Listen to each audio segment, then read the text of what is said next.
Hey, Jessica. Hey, Dominic. I got a question for you, Jessica. Yeah? I got a question for you.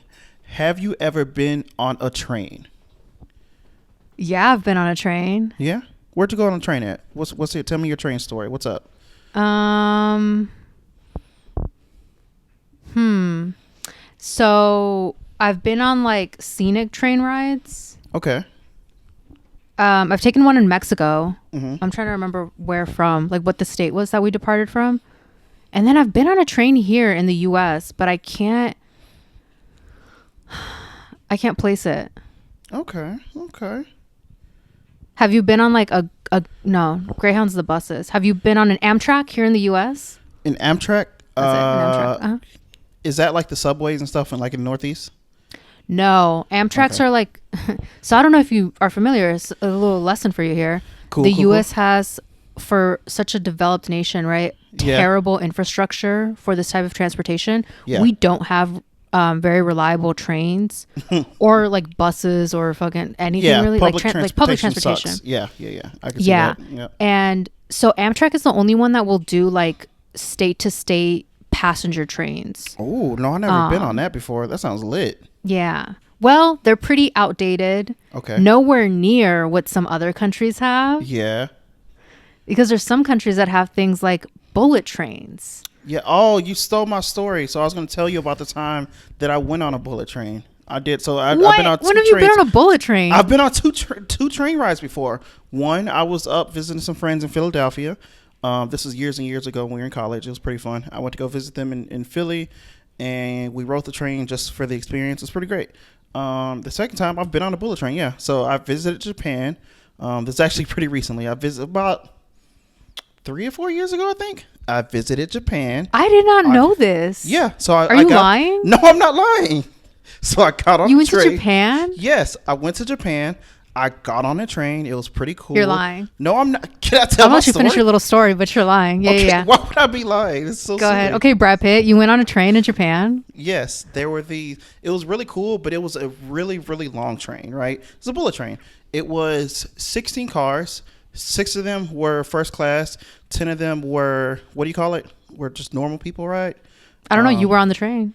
I don't remember. I've only been. What do they call it? I don't remember what they call it. The same thing they call it in, not coach, but like it's the same thing they call it on planes. It's like basic First class, like business. So business 6 of them were economy? first class, and then 10 of them were economy. That's what it was. Yeah. So 6 Okay. were first class, 10 on economy.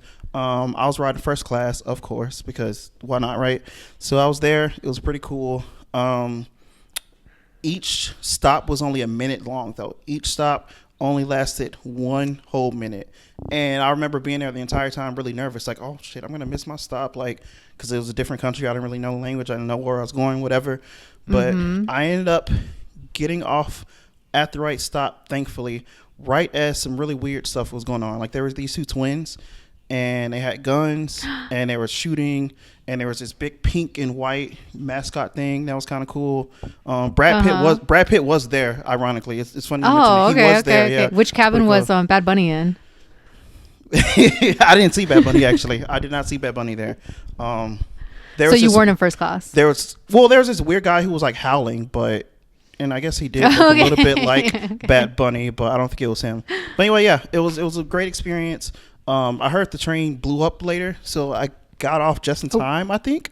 But yeah, I think that I heard that train blew up lately. It was a real weird thing, real weird story, whatever. That was my last day there. I just did it just because, and then I came home. It was awesome. Cute. Very cute. How dare you accuse me of lying, though? It's real weird. I don't know. It sounds like it just sounds very familiar, but Really? Huh. I can't think it of could what. be nothing. Can't think of what for. I mean, I don't know. Art imitates life, so who knows? But Have you ever seen that TikTok of a family? I'm assuming they're in Japan or they're somewhere with some of these like beautiful trains. yeah. And they're telling the kids, it's like a married couple and they have Yeah. 2 kids. Uh-huh. And one of them has been on this type of train before, but one Okay. hasn't. It's his first time getting on a bullet train. They're telling him, they're like, yeah, the train doesn't stop. Like you have to run and like hop on. No, I never seen Like that. there, That sounds it insane. slows down a little Yeah. bit, but not a lot. Like you have to run up. And he's Yeah. like, oh, okay, all right. And he's like turns to his dad. He doesn't realize. Obviously, he's like, "Do you think I'll make it? Like, do you think I'll be okay to like jump Yeah. on?" And the dad's like, "Yeah, you'll be all right. You'll be okay. Like, we just, we're just all gonna run and jump on." And then across the way, so not on their platform, but on the other end, they see a bullet train like go by so fast because these things are very very fast. And he's like, "That we have to jump on that? Is that how fast it goes?" And the mom's like, "Yeah, honey." And then it just Wow. cuts to him with tears in his eyes, and he's like, okay, Oh, like that's nodding, so like trying to comfort mean. himself. That's so mean. I'll send it to you if I can find it. Poor Very little funny. brave boy. But yes, Like me, wiping tears away. yeah. But me telling my Bullet Train story was not just a coincidence. This week, if you watched last week's episode, you already know this. But this week we are reviewing a movie that is kind of near and dear to my heart. It's pretty fun. It's called Bullet Train. Near and dear to your heart. A little bit. I remember having Okay. very, very, very fond feeling. We'll get into it later, but I remember feeling super good about it when it came. Like I obsessed over this movie for a good minute, like right when it came out.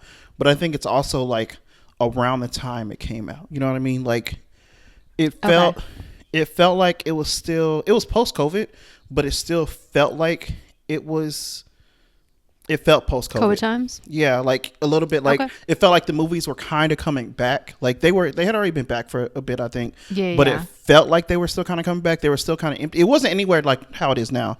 You know what I mean? Like now, Mm-hmm. every movie I've tried to go see, I'm lucky if I can find a seat. Because they sell out Gotcha. like that. But back then, it felt like it Interesting. was kind of empty. I remember this. Did theater you being- see this movie in theaters? I definitely did. Yes. Okay, so egg on my face. When we were gearing up to watch this movie, I Yeah. went straight to Netflix Uh-huh. because I was so sure in my heart that this was a Netflix original movie. So you had never seen this in theaters?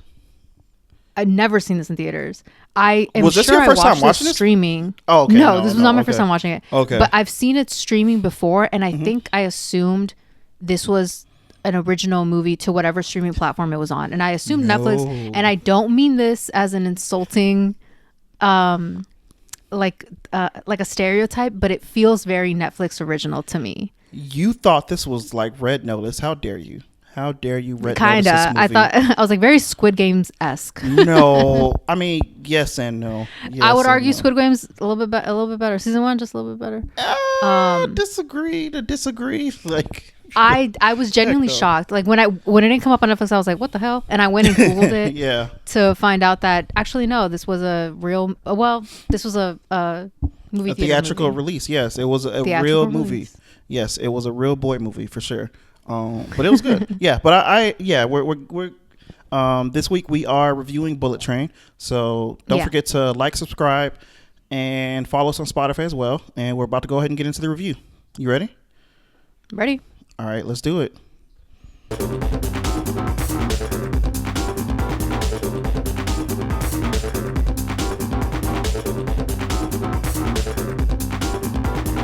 Right, so yes, this week we're doing Bullet Train. What were your thoughts on the movie overall, Jessica? Just before we get into the review, what were your thoughts? I think I also similarly really enjoyed this movie the first time I watched it. Like I thought it was funny. I think at the time it'd been a while since I'd seen Brad Pitt in a leading role, and Yeah. I love men who get really good work done. I'm a big fan of like What do you mean? he clearly had like cosmetic work done Oh. throughout the years. But Yeah. he's one of the few that I Yeah. think has either been strategic about like not being in the public when it's been bad, because it happens Yeah. to everyone. I was gonna say it happens to all of us. It happens to all of them, right? Yeah, I was about to say that's not think a of- universal experience. Yeah. Yeah. Like I think of Tom Cruise and how, Tom Cruise was like a little haughty for a while, and then he got, I think, a lot of filler, and it just aged him terribly. And then there was a period where he went away, and then he came back out with Top Gun Maverick, and it was corrected.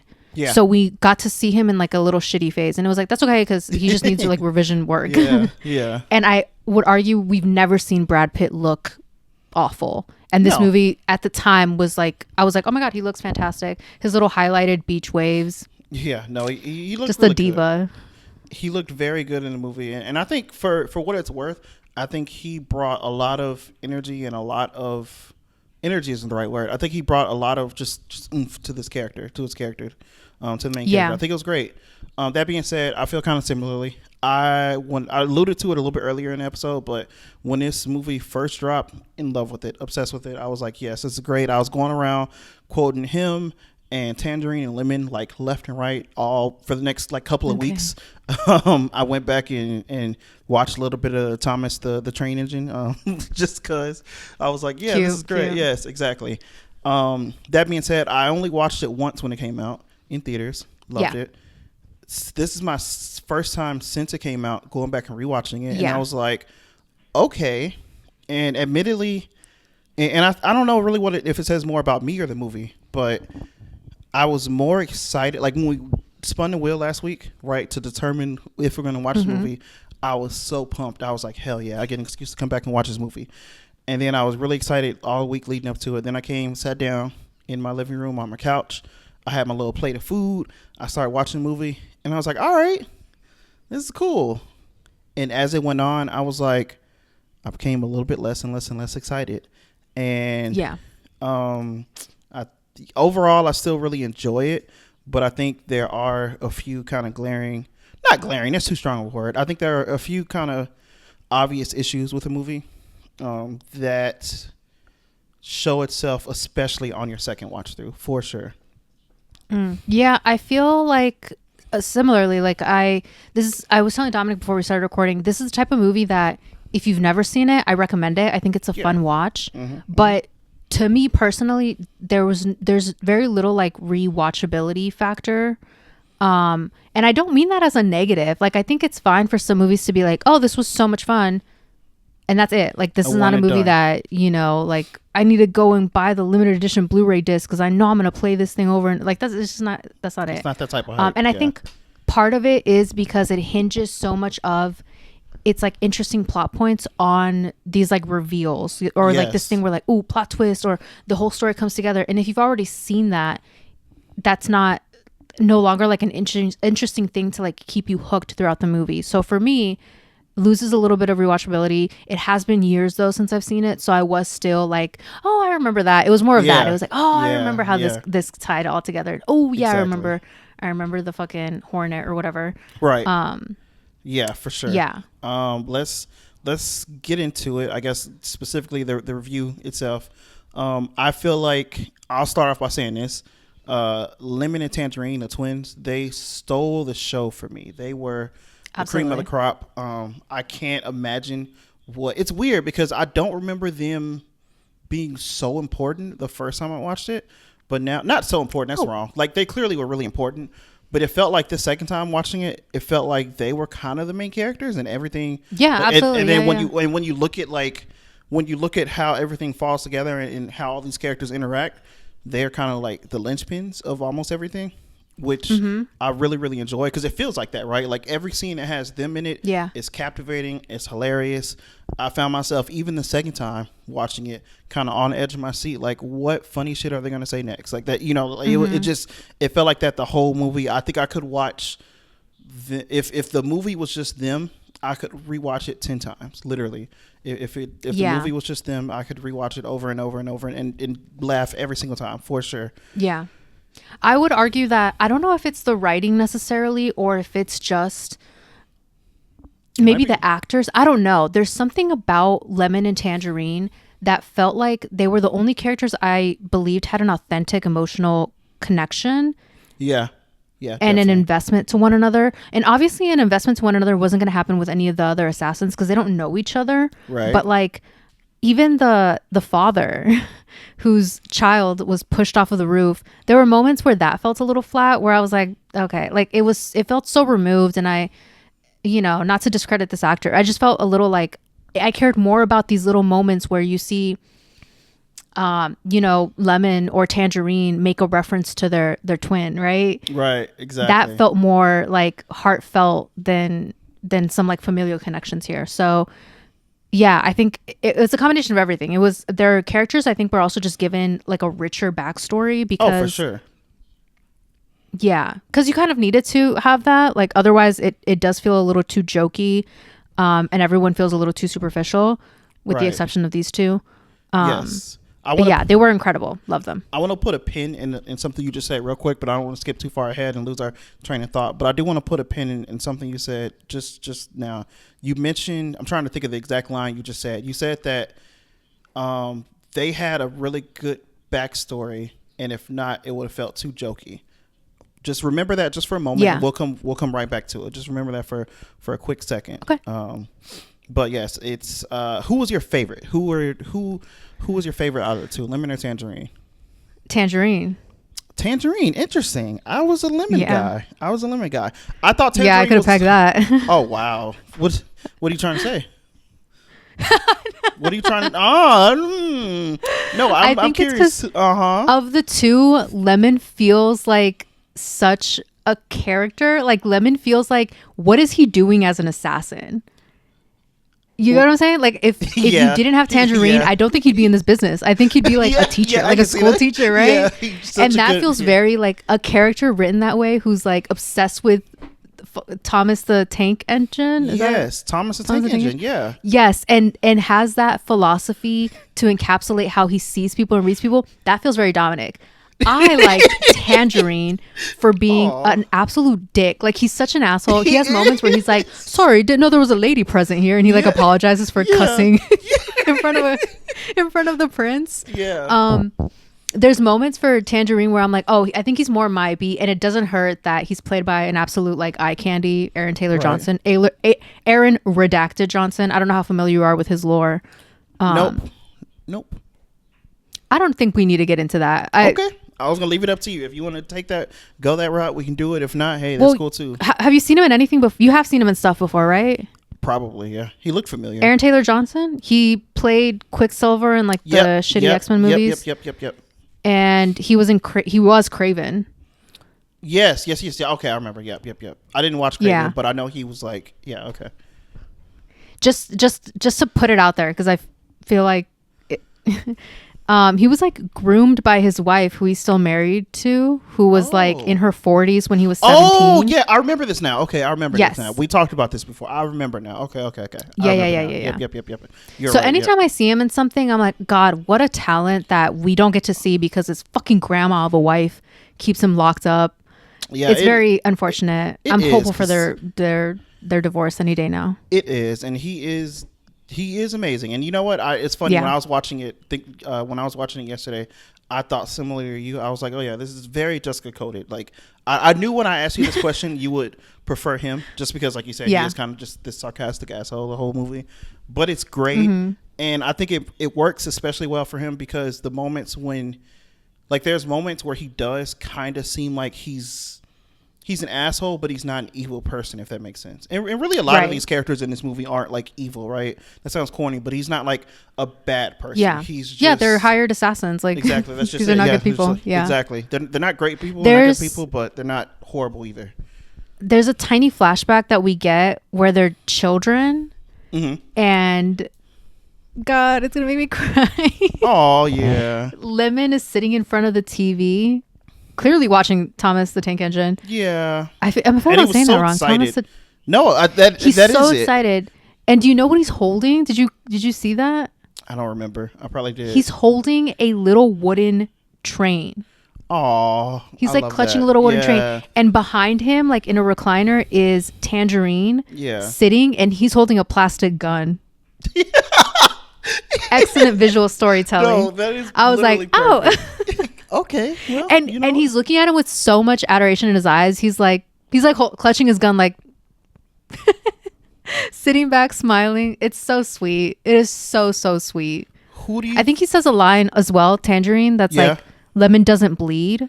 And I Yes, interpret it yes. that as like, oh, Tangerine will take the hits. Like he'll get shot at if he needs to be. Yes. But he was on Lemon's ass about, where's your bulletproof vest? Yep. Be careful. Like Yep. it just felt very, It was perfect. Yeah. Everything, like I said, every moment with them on screen together was just gold, and Mm-hmm. like 80% of the moments of them separate was just gold.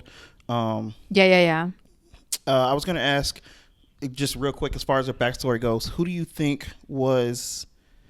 Because they don't really go that deep into it, but I kind of appreciate it, right? I appreciate that the movie gives us, just in general, this is one of its strengths. It gives us little bits and pieces of backstory for everybody without going too deep on this like super long exposition, except for like one Right. character we'll get into later, but whatever. But for the most part, it keeps everything kind of short and sweet, gives us what we need, and keeps it moving. It doesn't tell us, who do you think out of those two was adopted? Because one of them clearly was adopted. Who do you think it was? Oh, Or am I wrong? Do I miss something? do we know that they were Okay, I guess not. But I okay? You know what I interpreted their relationship as? As What? like besties that grew up together. oh Kind of I- like when you have like a childhood friend that it's like, oh, that's my brother, that's my. Oh, I took it as I didn't literal. literally as, think that one of them I was took adopted. it literally Interesting. as them being brother, because everyone calls them the twins later, and I thought that was just kind of a reputation funny thing. But then a couple Or I thought times maybe they call each foster other kids. maybe, because a couple times they do call each other brother, like that's my brother, especially towards the end. So I took it literally as they're. But I don't know. I guess it's up to interpretation. I guess it doesn't really matter. Yeah. I kinda- guess I'd feel a little not weird, but it'd be a little like if one of them was adopted, then I picture them either both being from very poor families because I don't know. My head goes like, how do these two pretty young? I mean, I could understand how maybe Brad Pitt ends up in something like this because he's like an old man. Yeah. Whatever. But these two younger ones, I was like, Yeah. how do they end up here? And I guess I didn't picture like a very loving upbringing. Yeah, I guess that's a good point. Yeah, for sure. I love how So I thought, oh, foster, or they were both children of like two poor parents, Who two poor just separate families, kinda living hung together, out, yeah. or living close. Yeah, Yeah, I guess that's a good point. And it could go either way. And again, it doesn't really Yeah, it take really away does. from the strength of the characters in as we see them now. Well, It's who just did you something I think thought- then? I thought, and I don't know why, but I thought that Lemon, that was his house, his TV, and his like family, assuming they didn't, even though they didn't show him, and Tangerine was the adopted one. And the reason I thought that was because Lemon looked more comfortable in the house, if that makes sense. Like in that short little Okay. scene, he was the one sitting really close to the TV, really Yeah. excited. Like it kind of gave like, oh, this is my TV, my living room. Like I'm here. Tangerine looked like he was happy to be there, but he looked a little more reserved, almost as if he was the one who either was invited over, to your point, right? Like if they were just two Yeah. friends, that then he just so happened to be invited over. That's why he's a little bit hung back, a little bit more reserved, or he was the adopted brother. Either one of those. Yeah. Two. But I don't know why that was just Interesting. that's just been the headcanon in my head for a few years now, like since I first seen it, like, oh yeah, that's clearly what's happening. But I was curious it didn't occur to me until the second time I watched it that they never actually told us. That's just kind of what I assumed. Yeah, no, they didn't, and I did like that. I liked how little they left out. They gave us so much of them, but it was so based on like how they interacted with one another and how they talked about one another when they weren't next Right. to each other. Like Yes. that, I think revealed more about their relationship than like a literal backstory of like, yeah, well, my mother adopted. Right. Oh, you know. for sure. Yeah. Do you like the fact that the movie, because we both kind of agree, the movie hinges really on them, their relationship, and their relationship with everything else that kind of happens around the train and all the other characters. But do you like the idea that they technically aren't? We call them and we're talking about them as the main characters. They're technically not the main character, right? Like the main character is actually Ladybug. Technically, the movie posters and stuff revolve Right. around him. Like Brad Pitt is the selling point of the movie. He's probably the highest paid actor here, and he is technically the main character. Do you? Yeah. And I think he technically does get officially the most screen time. Do you like? Oh, yeah. The fact though that he was the main character and everything revolved around him, or do you kind of wish that the movie would have taken a different turn where we started with them, we ended with them, and they were the main ones? Interesting. I think I like this movie maybe because we get them as a treat. Like we don't see so much of them. Okay. I almost wonder if it would be if it would have spoiled it had we seen more of them, or if the movie was focused on them. And then I also think Brad Pitt, I mean, some parts of the movie I was like, oh, this falls a little flat. I don't think we got enough about his backstory to really Yes. be able to put together a clear picture of him. I'm glad you but brought it does that up. seem like he Yes. has a more like clear trajectory with this theme of like fate and Right. destiny and yeah. Definitely, and I'm glad you brought up the backstory. Yes, I said put a pin in it earlier because yes, I think so. I want to talk about him and his character in general now, like kind of transition. Our lead actor. Our lead actor Brad Pitt plays a character named Ladybug. Ladybug, just a little Yeah. backstory, right? Ladybug is I guess a formerly retired assassin who's back in the field doing assassin stuff again. Yeah, well, he was shot on right. mission. Yeah, he was shot on mission, and so he kind of gave it up. And it seems like he didn't want to be doing what he was doing anymore. It seemed like he was kind of over it. We get a lot of jokes throughout the movie about him leaving, going to therapy, working on himself, working on like anger and just being a better person, being more zen, being more, you know. There's even a really funny little bit they do early in the movie where his what do they call it? His, not his controller, Handler? His handler. Yep, his handler is briefing him for the mission he's about to go on, and she's literally telling him like, hey, you know, take these supplies, make sure you take this gun. And he's like, I don't need the gun, because His line is, every conflict is an opportunity for growth, a path to a peaceful outcome. right. And I think the first time he tries to say that line, his handler cuts him off and is like, bitch, just take the gun. Like, Just take the gun. Yes. Yes. And then later he gets to like say the full thing out to Right. somebody, because he's always, you know, Yes. running his mouth about his therapist and Right. all that he's learned. What was his therapist's name again? Was it Brian or Ben or something? It was something. Something very generic. Yeah. And I can't. Who doesn't know what he does for a living? Which Yes. his handler, played by Yes. Sandra Bullock, which an interesting little reveal at the end. Right. But she keeps pointing out like he doesn't know what you do. Like he clearly doesn't know what you do for a living, right?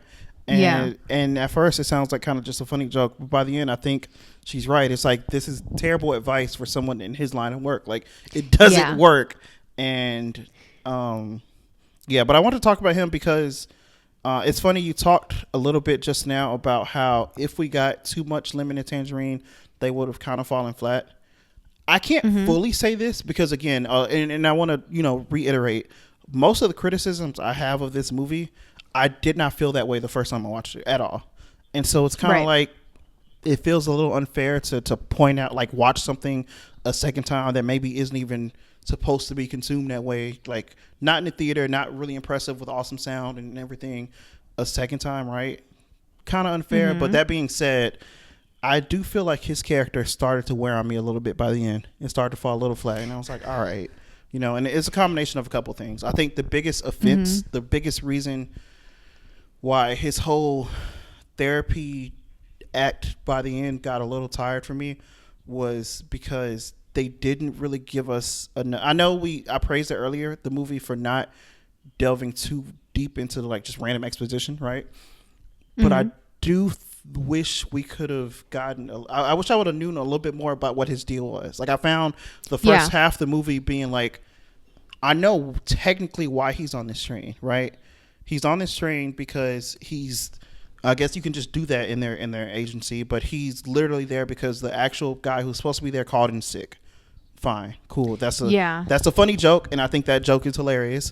But it does make me wonder, other than that, what does he get out of his line of work in general, other than just money? Because he seems like he kind of doesn't. He even has a line at one point during what's happening. He's supposed to steal this briefcase. That's how the whole plot kind of unwinds. And he asks, like, what's in the briefcase? And then his handler's like, you know what's in the briefcase. And he's like, it's always money. And he seems very exasperated by it. And I'm like, do you not work for money? Like, what is your, like, if you don't care, or if you're not that into the money, and you're clearly not really into the violence of all this, and you don't want, and he also, he talks the whole movie about how he has really bad luck, specifically around accidentally killing people, right? And you can kind of see it in his fights. Every one of his fights he doesn't ever do anything that has a lot of lethal force behind it. He throws some punches, he throws some kicks. He's always on the defensive, just randomly doing things to make sure that he doesn't die, because every character in the movie attacks him first. So he's clearly, his head and heart clearly isn't in it. He doesn't want to kill people. He doesn't like the violence of it, and he doesn't care a whole lot about the money in it, right? So it left me wondering, like, what is he doing this for? Like, what's the, like, why? Like, if you see, like, you're really not into this. I don't know if I agree with, like, he doesn't care about the money. I think that line was more so like, oh, every mission revolves around people fighting over money. Okay. But to him, this is a job. So I don't necessarily think he's thinking of it like, but to my issue with it was, I think because we don't get much of his background, it's hard to pinpoint some of his actions. Like, There was a part of me that Yes. almost wished that he had at least like a daughter or a child, Or something. because by the time he gets to, he's responsible for Tangerine's death. Like he's in Yes. the fight. Yes. Tangerine has determined that Joey King playing the prince is the whoever like they're looking for. What do they call him? They refer to her as like The Diesel. She's the Diesel. Diesel, right? Yes, Yeah. the Diesel, the Diesel. villain here. And he's got her locked in, like he knows it's her. And Brad Pitt comes in, this whole thing, right, where he ends up fighting over the gun with Tangerine. It goes off. Tangerine gets shot in the neck. He bleeds out. And there's a moment where I think Joey King, the prince, the little girl, says something to him like she's putting her act. So she's like boohooing. They're gonna hurt me. And he looks at her and he says, nobody's gonna hurt you.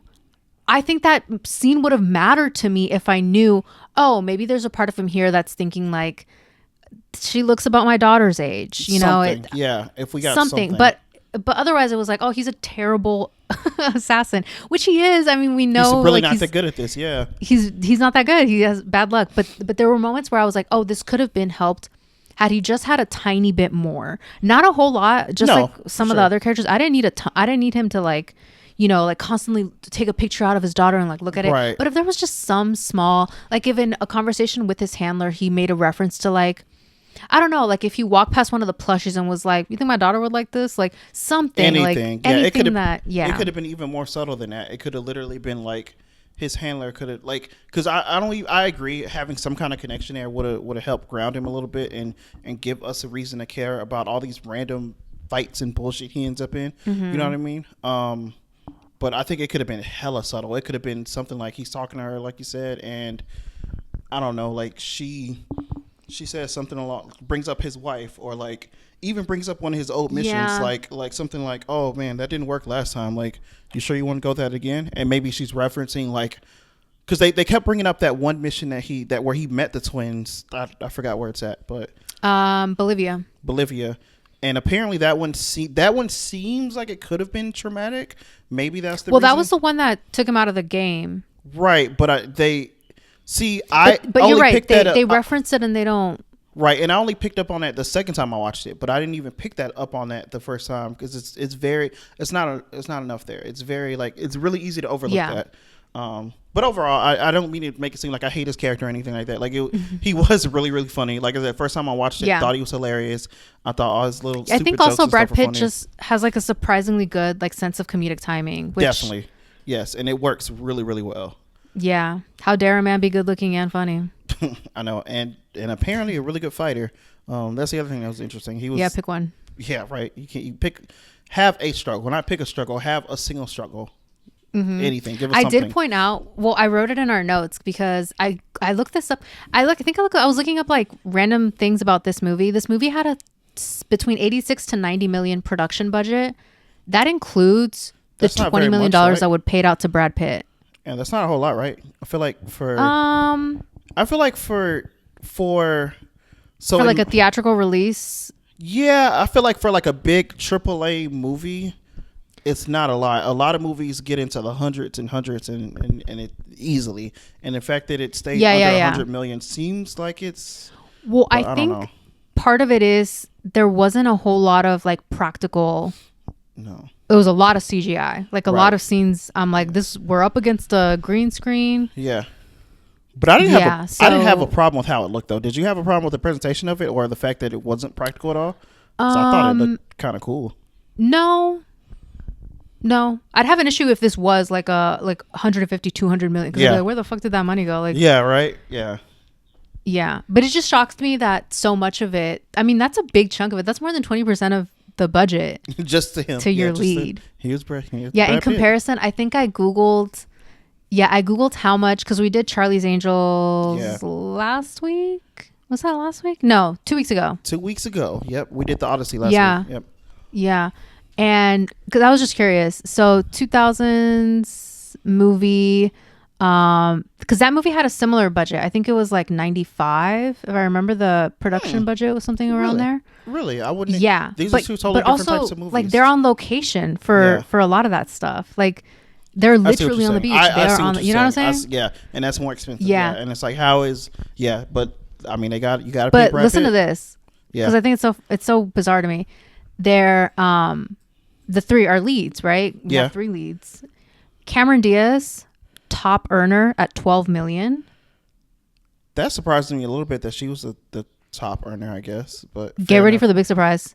We're not there yet. Drew Barrymore was paid 9 million for her acting, but she was also a producer on the movie, so she got another check for that, and I don't know how much she got for that. period. But 9 million. They paid Lucy Liu 1 million. What the hell? Yeah, no, that's not fair. That's kind of fucked up. Insane. Yeah, that's kind of Insane. wild. I get it. Cameron Diaz and Drew Barrymore were slightly bigger names, but 1 million to be the third lead, and it is a little. So yeah. Yeesh. Crazy. I should have looked at how much like Lemon and Tangerine were paid. Right. Because Not enough. Yeah, no, for sure. Especially because Lemon was this is kind of during his prime. Like he's kind of on the up and coming at this point. He still kind of is now, but he was in quite a few things. Like in this time period, he was also in. Did you ever watch Atlanta? Why did I say it like that? Atlanta. Donald Glover's thing. So Donald Glover had a pretty popular TV show, Atlanta. I think it finally ended maybe a year or two ago, or maybe it's still going. But he was one of the main characters in that, and he's huge. He also, there's another movie that came out like maybe a year after that or something. No, there's quite a few. He was also in something Jordan Peele did. What was he in? Yeah, Jordan I've Peele? seen him in stuff. What was he in? It's Brian. blanking me. I Let me feel like see. it was either like he wasn't in. No, he was. He was a friend in Get Out. He was. I think Yeah, he he was. was. Yeah, he was. He was like he was very small, but he was a friend in Get Out. I feel like he was also in either. He wasn't in Us, but I think he was in. What was that other Jordan Peele one with the spaceship or the UFO or whatever? Nope. Nope. I think he was in Nope also. But anyway, he seemed like I he don't was know in about all that. But okay. either I may be getting it confused, but I know I've seen him in like 3 or 4 different things around that time period, and you would think he was pretty sought out at that time. Yeah. So I'm like, but either way, it's fine. Regardless, him and his brother stole the movie. It's cool. Brad Pitt did a really good job. Like I mentioned earlier, he did what he could with the character. I think Yeah. the character fell a little bit flat. What did you think of the Prince, which I guess is supposed to be the other kind of main character out of the main 4 of these? Yeah. Unfortunately, I know what this girl sounds like. Like she's an American. Okay. So this accent was rough. I think like, it was a ooh, little and then rough we have- anyway. Yeah. I think We it was a have little rough. Aaron Taylor Johnson with he is British. Like he Yeah. is, so his accent's real. So Yeah. to have that contrasted with, and then the White Death, Michael Shannon, did he have an accent in this movie? Was he supposed to have an accent? Yeah, because he is Russian. But I think he was supposed to have one. I can't think if he actually did. I think Oh my God, did. that's crazy because I genuinely did not realize. Is Joey King supposed to be faking a Russian accent? I think so, but the thing is, he doesn't talk very much throughout the movie until the very Joey end. King. The White Death. Yeah, the White Yeah, until the very end.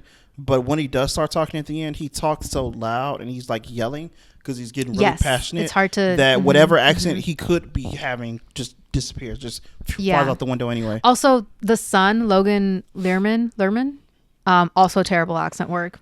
I was like, damn, yeah, y'all. it was really This is rough. real bad. Yep. But the son didn't mind as much because he only lasted about this long, so He's barely in there. Yeah. I was fine with it. But I don't mind her acting. The costuming felt a little bizarre because I feel like she's just a tad too old for the schoolgirl outfit to not give like creepy.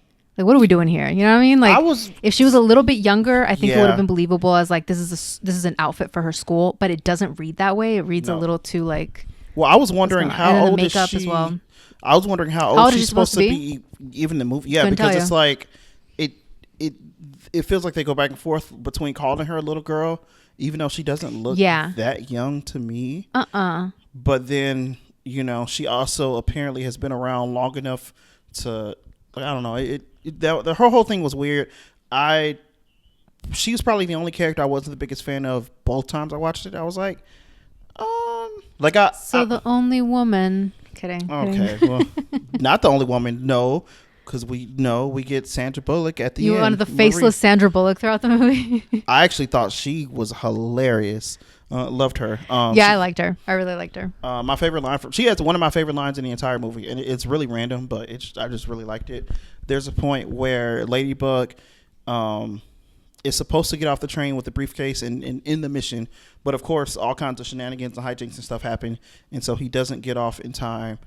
And she's like, "Why are you still on the train?" And he's like, "I missed my stop." And then she's like, "Why?" And then she's like, he says, "Because God hates me." And she says, "No, she doesn't."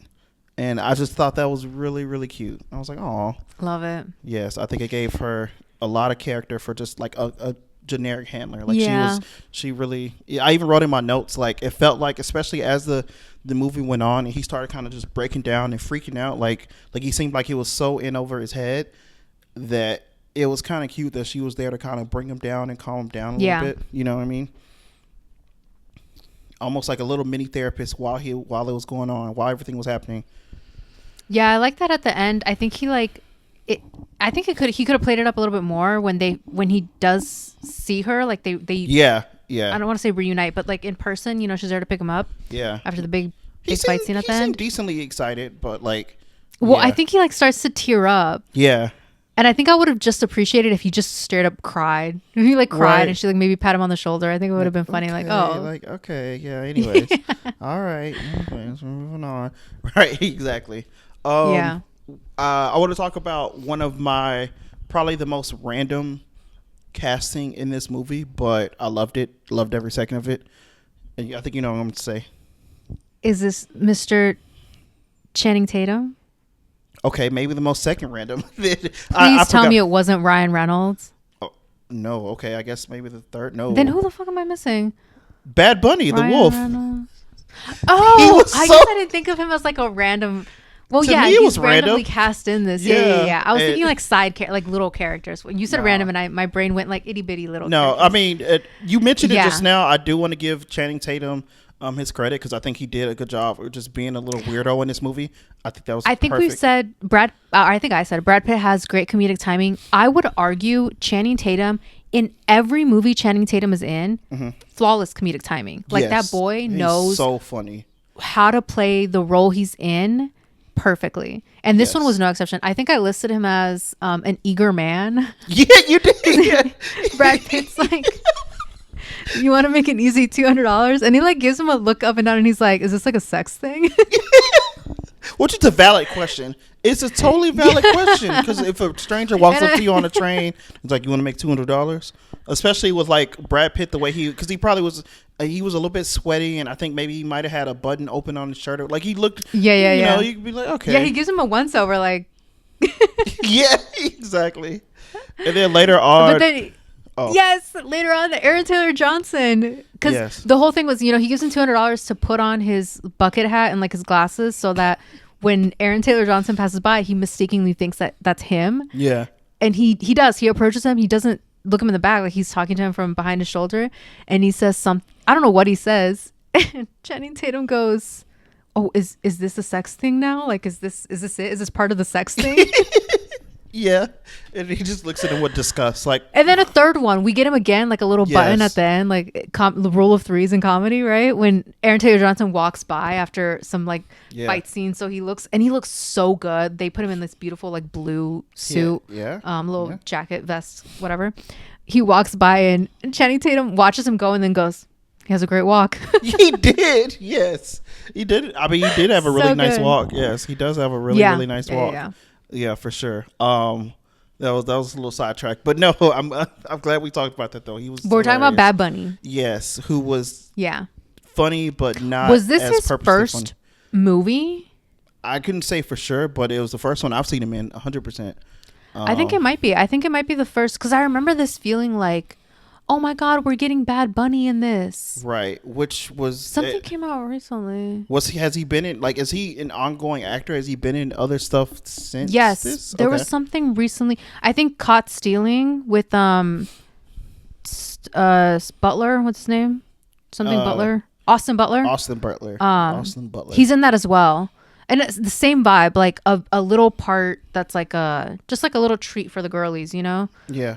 Like a little A little something. Yeah. Yeah. What did you But think of him? I thought he was funny without being funny. I loved like the entire movie. He had this stupid like angry look on his face where he was just like Yeah, the yeah. entire movie he just was like just pissed off like Oh. oh my god, the howl killed me. I was like, okay, we Love get it. that His name's that's the his wolf. name. Yeah, yeah, yeah. The wolf. And but anyway, yeah, he walked around like pissed off the whole movie, which is fine. I was like, okay. I thought it was funny because I guess the irony of it, the character that is supposed to look the most menacing, the most scary, looked the most ridiculous and hilarious. Like he was the least menacing, even though he was the one, the only assassin on the train trying to walk around and look menacing. He was like, all right, Yeah. Well, I Whatever you love the say, bud. idea that he like immediately just started swinging, That's ask questions not true. later. Yeah, yeah, yeah. No, he did. Yeah, Well, no, that's- literally. yeah. The train opens up. He sees Brad Pitt's Well, character. he and has just, like, his starts picture, swinging. right? I don't He has know. Brad Pitt's picture, and he has Zazie Beetz playing the Hornet. He has her Right. picture as well. Yes. Because they were both at his wedding. And I guess that was a little confusing to me. So he knows that she is the one who did the murder. That's who he came to find. But why is he also trying to kill Brad Pitt if he knows he I didn't think do I it? meant to go back and watch this. I think he has both of their pictures. And he thinks they both just were in on it together? Like just Yes. so he just got randomly really bad intel. Okay. I mean, that's Well, fun. I mean, they were both assassins there. But what? So okay, that goes back to what we were talking about. Brad Pitt's very surprising, weird backstory. What was he doing at the wedding? Because it didn't show. They didn't show him killing anyone or what he was. He was just They there in didn't. disguise. Exactly. Like, we don't know why he was there, presumably to take out somebody. I don't know if him or Probably. somebody else, because this is like a cartel, Yeah, whatever, family. But he wasn't and there to his kill handler everyone. does reference. No, he Right. wasn't. And he was working separately from Zazie Beetz because right. Yeah, the poisoning, like, he was like, what? Like, so, but apparently this is a thing where like they don't communicate with one another. Like, there's not like a, hey, I'm picking up this shift, you know, yeah. I'm assassinating, I took this job. There's Yeah. none of that. So I guess that makes a But- little bit of sense, but but it I did guess- still feel very yeah. confusing. Yeah, it was really I just weird. remember at one point, like after he's, you know, they fought and Brad Pitt's character has killed El Lobo.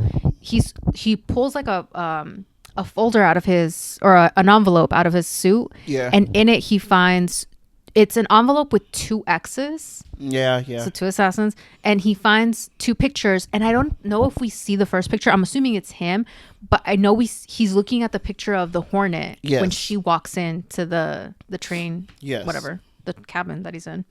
So I just assumed it was one of those things where he's like, oh, I'm on here to kill both of them, and I just happened to see one first, and so Yeah, but his reaction when the train doors opened up and he saw him and he immediately was just like, and just started swinging, and Brad Pitt was and just then like, Brad what the Pitt's like, fuck? you stabbed me. Yeah, exactly. And he's like, okay. Yeah, I did like Yeah. that. I thought a lot of the bits in this movie, especially revolving around Brad Pitt, were really funny. Even if I think his like kind of therapy speak was a little bit, it wore down on me. His jokes about violence did not. They were funny the whole way through. This is a weird tangent, but I'm gonna go on it anyway. Let's hear it. I sometimes wonder if okay. So what do you know about Brad Pitt, like in his personal life? If you had to say, Shit, nothing.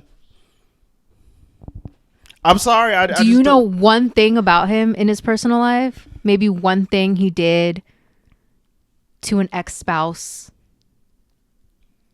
I feel like yeah. You don't know Brangelina lore? Brad Pitt, Angelina Jolie, Jennifer Aniston. He cheated on her with Jennifer Aniston, right? Other way around. Oh, he was married whoops. to Jennifer Aniston. Okay. When he met Angelina Jolie, they filmed Mr. and Mrs. Smith, where Okay. the rumors are that they fell in love. They were having an affair. Okay. Not long after he divorces, they get divorced, him and Jennifer, and then not long after that, not very long at all, he's together with Angelina Jolie. What a piece of shit. Okay. I know. There was okay. I mean, that lore is so intense. I like fell down a rabbit hole. I've fallen down that rabbit hole many a times because it's just so bizarre to see. Yeah. Bitch, did you know Angelina Jolie did an interview after Yeah. they announced their divorce, knowing that she's been fucking this married man, knowing that she was The okay. dirty. She does an interview. She does an Dang. interview where someone asks her. This is early 2000s. You know, these gossip mags were crazy. But someone asks her like, "What do you think about Brad Pitt and Jennifer Aniston getting divorced?" You know what this bitch said? I think they'll get back together. That Knowing that she was wow. already. Ooh, the tea. And I'm a girl's girl, hot and on I that do one. unfortunately find Angelina Jolie so attractive, and I love, there's so much to love about her. But what? What? Yeah. Ooh, yeah. No, I did not know all that because I usually. Okay. Yeah. But thanks for sharing. I that. felt It's the kinda need insane. to say all of that because Yeah. sometimes there are moments where I'll watch like an actor in a movie or in a TV show or whatever, and I wonder if some of the scenes that they're doing and the characters that they're playing, if they ever hit a little close to home. And something about Brad Pitt playing a character who is overly therapized, and we all know those people. I don't mean to yeah. like throw shade Yeah. at people, but this is a very yeah, common it's thing, real. especially with men, right? It's real. Yeah. Happens a lot with women as well. Let me not do that because I think maybe women might just be a little more guilty of doing this, which is they start therapy and then every time that they want to say anything, it's, well, my therapist once said, or my Yes. therapist has told me, or Yes. well, actually, like you Yeah. can't. Yeah. And it feels like it eventually calms down, but it does. Sorry, it does sometimes feel a little like, well, I'm in Okay. therapy. I'm holier than thou, right? Yeah, for sure. Like I'm working I on learned this myself. one What are thing. you doing? Like, yeah. Exactly. And this felt a little like, ooh, I wonder if Brad Pitt has been a therapy guy. And if he has, I'm sure this was ripped exactly from his personal experience. And if he hasn't, why hasn't that man ever gone to therapy? Like it just, my brain was so, I it think just jumps either to way like, he's kind of like damned if you do, damned if you don't for playing this Exactly. character, right? Because it's like you said, if he has been in therapy, then that explains why he's really good at being an annoying therapy guy in the movie, which is like fine. It's not the worst thing. It's just like, all right, man. It's like, be a little self-aware. Then if he hasn't been, it's like, bro, there's no way you can repeat these lines and seemingly do like hundreds of different takes in front of a camera talking about finding inner peace and better outcomes within Yeah. yourself and not look like that's. I mean, I don't know what it Yeah. goes into being an and actor. he has some but, pretty nasty domestic violence allegations. ooh, Not just Angelina Jolie, but also like the kids that they had. Okay, this is getting dark Yeah. quickly. I did not realize that. I know. All right. It's one of those things I can't help but imagine. Like, mean, it's real. What was It's real filming life. this It's movie fine. like? Yeah, no, I mean, it's real Was there a life. moment of self-reflection? Yeah, you hope so. What was the line again? Every conflict is an opportunity for growth. There's no way. Yeah, okay. That's fair. But do you think he kind of, okay, since we're here, I got one last question to say. I think he was damned if you do, damned if you don't, also with playing the character in general. Because imagine if he would have like turned down it and there would have been an alternate universe where Ryan Reynolds just had to play this character, fine. Which another one who was like, all right, that's Yeah. another. But either way, imagine if he turned down the character and then we found out later, because we always found out, oh yeah, Brad Pitt was originally the one who was cast for this, but he turned it down, and we saw what kind of character it was. We'd be like, wonder why he didn't. I You don't genuinely, think so? I think a lot of our leading men get away with. I mean, you didn't know any of this about Brad Pitt. That's I think it's one of fair. those things where, like, That's fair. Hollywood makes such an effort to pitch them as like leading men, and these Yeah. are like the $20 million worth actors. Like, I don't know. I think it'd be fine. Yeah, not saying it would ruin them or anything, but the people who did know will look at it and be like, I wonder who. Yeah, there's a line where he's fighting the Hornet, who is our the person responsible for having killed the son. Yeah. Her reveal comes a lot later than I anticipated, Yeah. or that I remembered. Yeah. But Zazie Beetz. he's yeah. fighting, and she like sticks him with poison, but then he like takes the needle out and sticks her back with it, and then she reaches for the antidote, Yeah. and they fight for a little bit, and he's able to like give himself the antidote Yeah. and and she dies. That's how she dies. She dies by her own poison. But he says as she's dying, right? He's like, you didn't have a second antidote? Like you didn't. And she's like, like bleeding out of her fucking eyes. And, you know, and she's like, obviously not, bitch. And he says he's going on and on about like, well, this is why you have to plan ahead and you have to be more strategic about that this. That pissed me off a little bit. I was like, exactly, you're a bit annoying here, like real fucking therapy annoying. guy, right? He's like, you have to like think about, you know, and she's like crawling away, and he's saying things like, do you want me to like hold your hand, or do you need anything? Do you need some water? Like, yeah, when like he a said blanket or something. Yeah, when he said, "Do you need some water?" I lost it. I was like, "All right, motherfucker." Like, yeah, and okay. then I don't know what he says. He says something like, he says something during as she's dying during the scene where he stops himself and he goes, "Never mind, I'm mansplaining again." That was also and I went, really annoying. I wonder if he's heard that term in real life. Like, I wonder if they had to sit him down and explain, so mansplaining, and then maybe something's clicked, or maybe nothing, or maybe it's a term he's heard before. I don't know. It just well, the annoying thing about one of those weird ones. The annoying thing about that is I can't even say for sure that he was using that term in the right context. Like it. I think it. Yeah, I guess it could have been, but to me, what it read as and this is when I realized, oh, he's just overly therapized guy, whatever, who doesn't like it. At the beginning, you could argue, oh, maybe he really was working on himself, whatever. Once this moment hit, I was like, oh, he might be fresh out of therapy like a week or two ago. Exactly. And he's just like saying shit, like he's just saying things that he just heard, like, oh, like he just heard the word mansplaining like 2 days ago.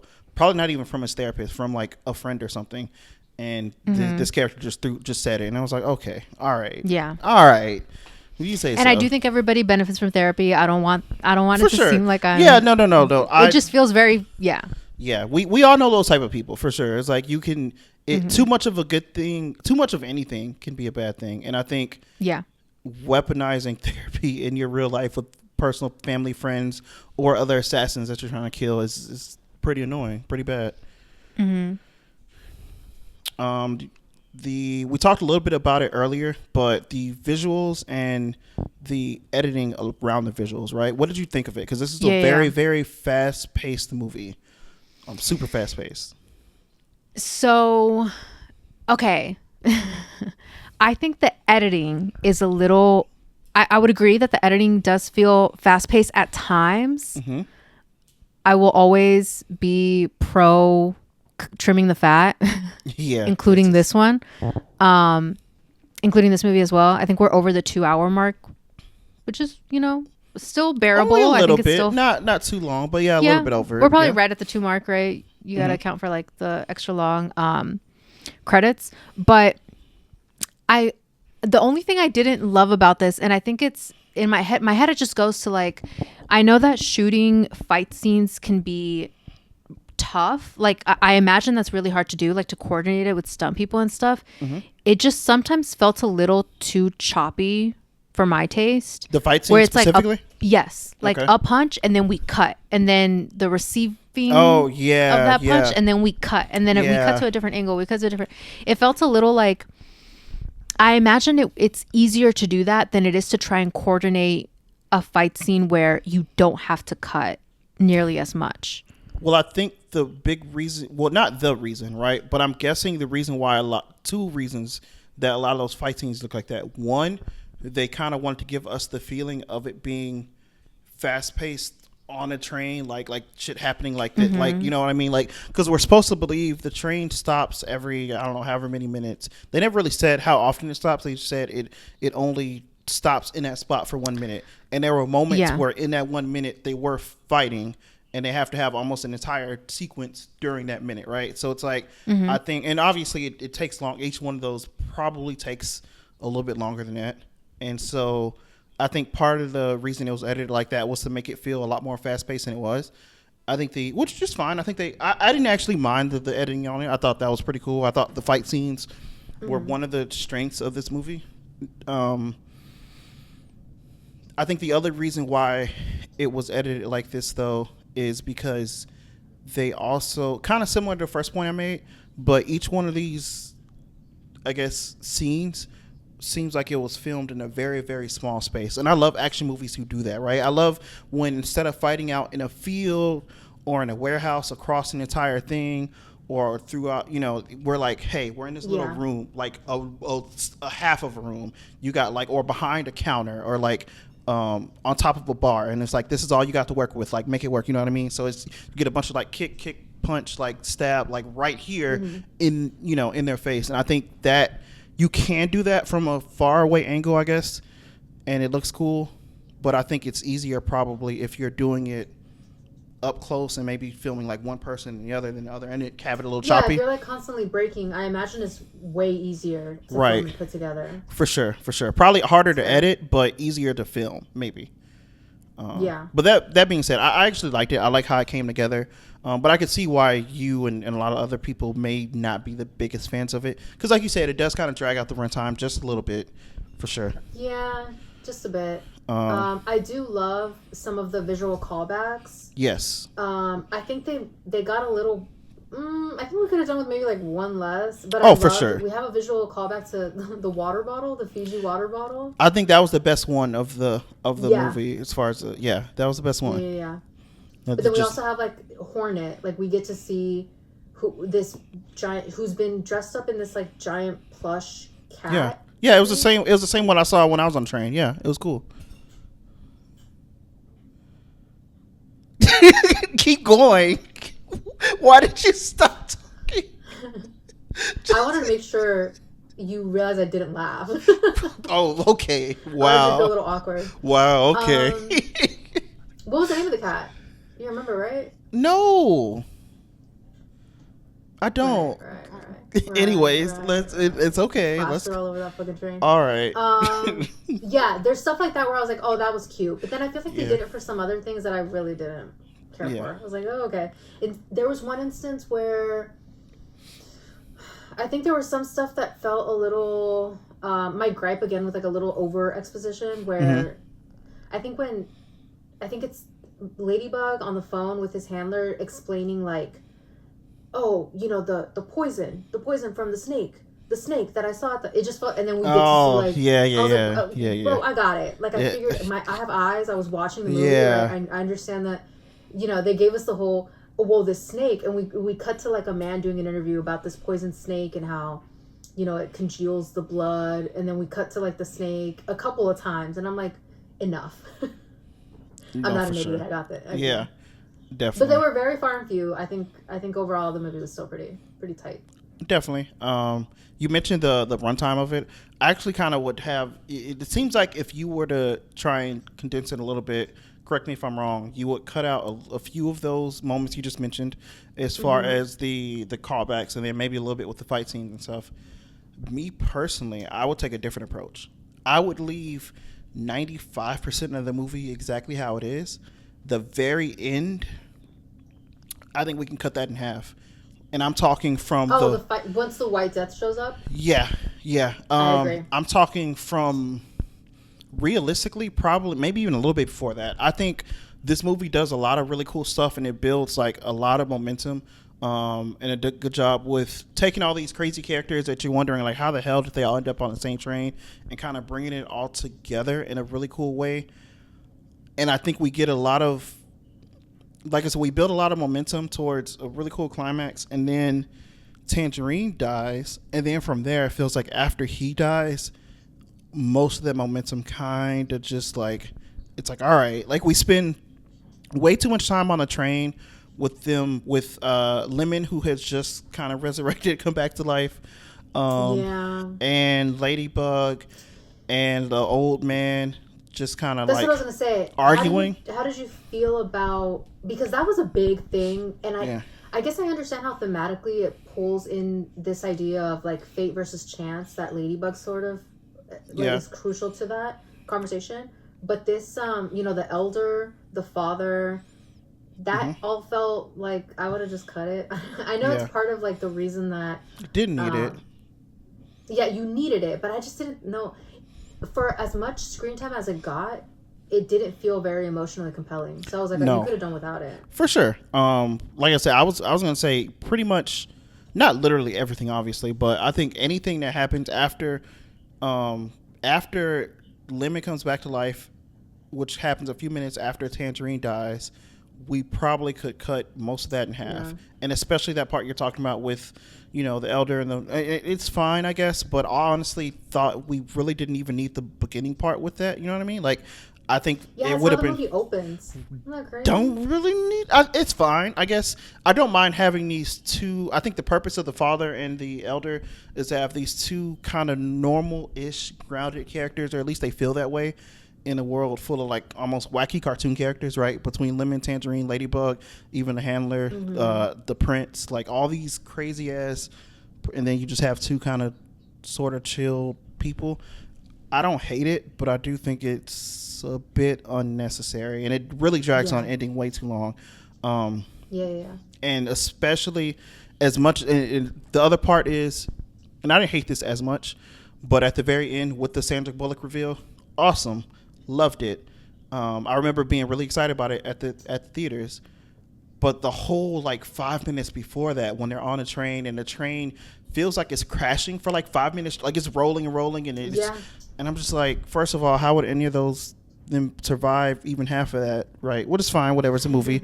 The second of all, it even after that, the White Death still is dead, and then it's just like, all right, this is we're doing a lot.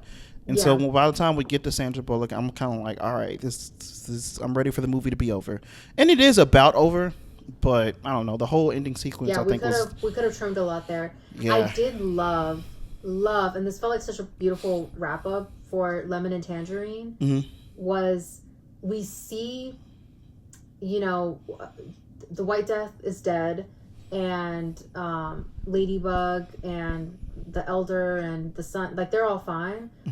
We don't know where Lemon is, because presumably when the train did crash, like he got fucking lost somewhere else, and we don't see him. Well, do you remember he was fighting? It was also, I didn't love this. I thought this was kind of bad, but there was a random henchman of the White Death there by the train. Lemon, I forgot, he says something, and then he just tackles the guy, and they both jump off of a fucking bridge.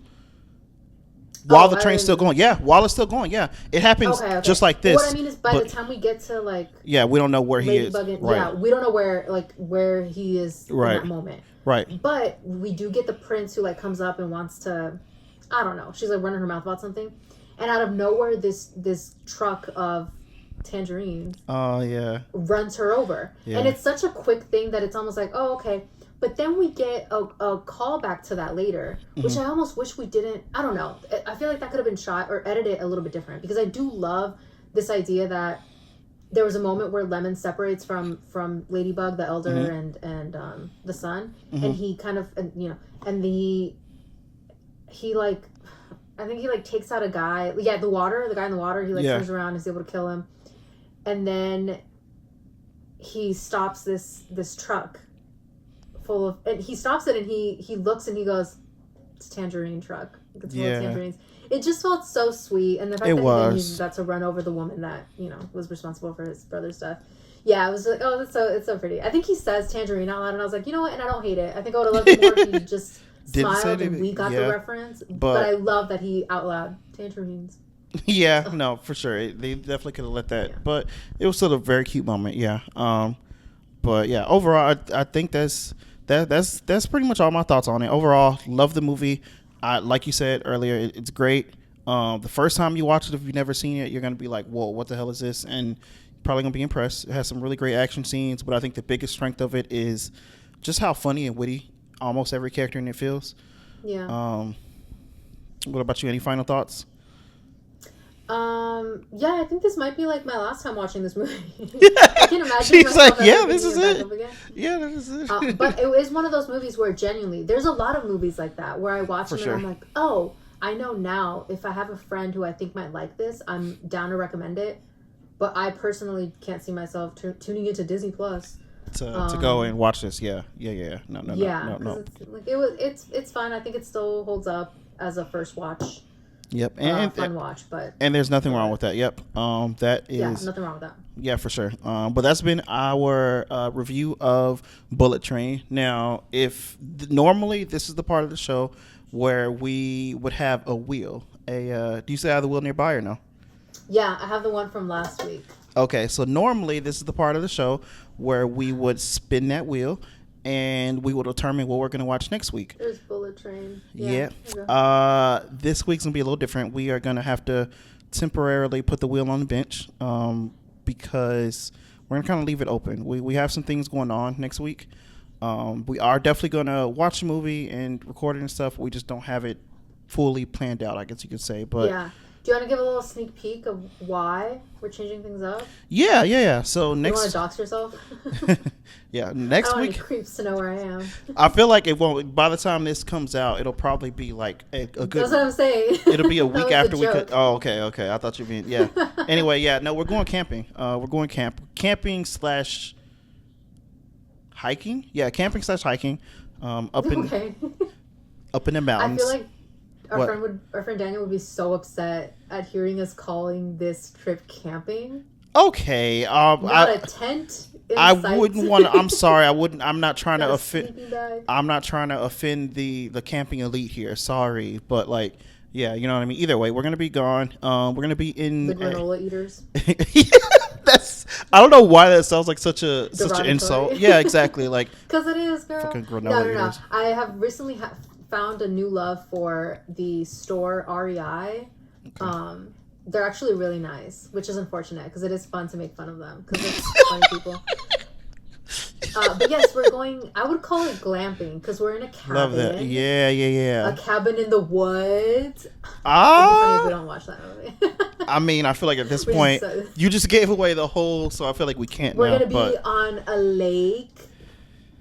I'm trying to pitch like anything that could potentially, you know what I'm saying? Like, by the time potentially, this like, comes out, it might be. I can't do a Friday 13th joke because Friday the 13th. that's Friday 13th isn't coming until like November of this year. So, but Yeah, we I'm could, saying, what if we end up watching Friday, Friday 13th? 13th. Yeah, and that's cool. This is like, what do they call it? Like foreshadowing. That's foreshadowing. what I'm trying to put. Ooh, what if someone with a chainsaw is out there while we're out there? That would be cool. We're not going to be in Texas though, so I don't think it holds the same weight. How many but years has it been since the last Freddy Krueger movie?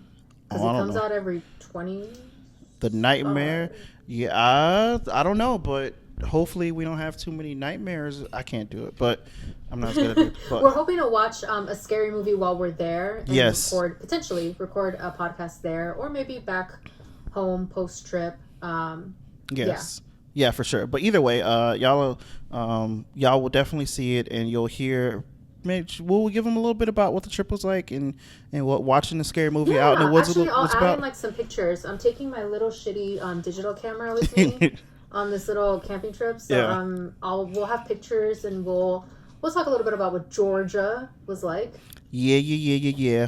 But yeah, I'm looking forward to it. It'll be fun, whatever movie we choose. But yeah, that was this episode of Us versus the Movies. Don't forget to like, subscribe, comment what your favorite part of Bullet Train was if you've seen it, who your favorite character was, and most importantly, comment who your favorite Thomas the Train Engine character is. For sure, I just want to know how many diesels are out there. That's what I want to know. How many diesels, and more importantly, how many people would identify and admit that they're diesels? What are you? Definitely not a diesel. Definitely not a diesel. Yeah. I'm a Thomas. There was another one that they mentioned during the, but I can't remember his name. But he's Who like, was, how did he talked about Lemon like, self-identify? there's a different character. I just can't. He did, but there's a different character. There's someone else who's like, he's good at reading people and he's a nice guy. Basically, he's just a really cool, nice guy. I just forgot his name. I haven't seen Thomas in a few years. But either way, that's this episode though, for sure. Thank you guys for watching, and we will see you on the next one. Adios.